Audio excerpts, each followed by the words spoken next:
lourd au sommaire de cet essai sur motostation.com puisque nous allons prendre en main la nouvelle Indian Chief classique. Alors voilà, nous sommes chez Legend Bikes à Montlhéry, Linas Sud pour vous montrer un peu l'univers de Polaris Group qui détenait déjà la marque Victory et qui a relancé la marque Indian à partir de 2011. Alors dans l'esprit collectif, une Indian, c'est un gros cruiser avec des sacoches en cuir, un large pare-brise et une allure très rétro. Et nous, cette fois-ci, pour notre premier essai de la nouvelle Indian sur motostation.com, nous allons essayer la Chief classique. Allez, je prends en main la moto et je vous fais un débrief juste après.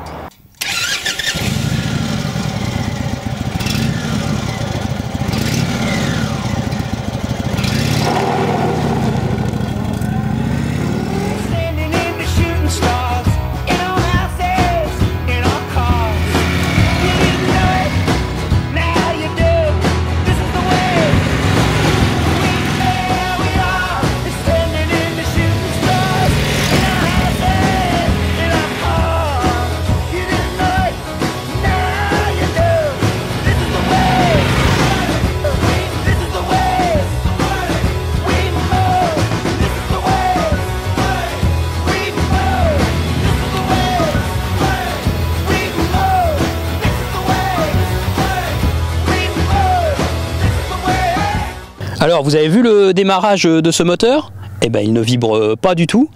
Vous avez entendu aussi, c'est pas du tout le bruit caractéristique d'une Harley Davidson. Non. Eh bien, pourquoi? Parce que cette Indian, en fait, sous son allure vraiment rétro, est une moto plutôt moderne, avec une mécanique inédite, toute neuve. D'accord, c'est un gros bicylindre en V refroidi par air, 1811 cm3. On voit bien ici les tiges de culbuteur. Donc ce n'est pas factice, hein, c'est vraiment un moteur culbuté à seulement 2 soupapes par cylindre. Mais c'est quand même un moteur très moderne qui se caractérise avant tout par une grande souplesse d'utilisation.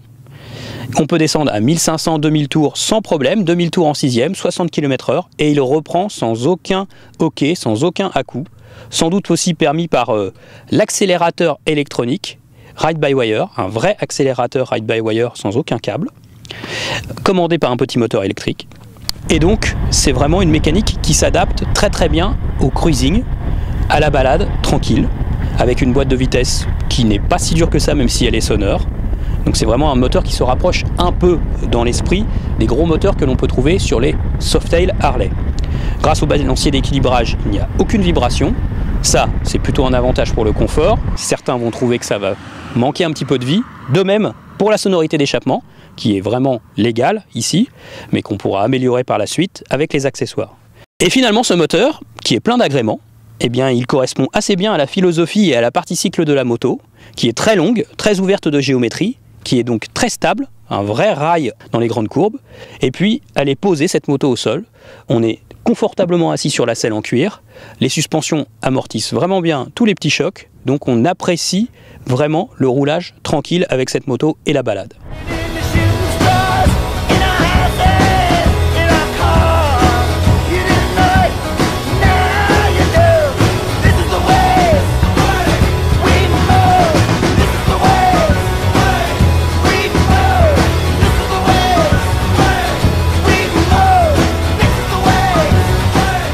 Pour la sécurité, il n'y a pas de problème, le freinage ABS, il est monté en série et il est vraiment performant.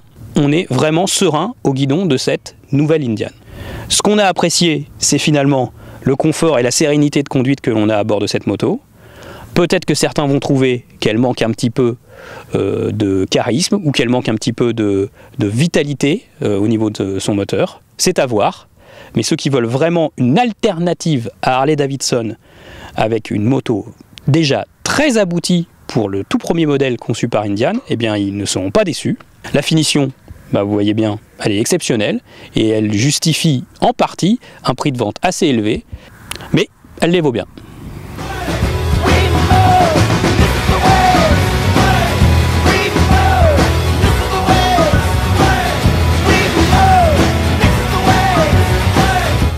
Siamo par la tête, oh, c'est dégoûtant.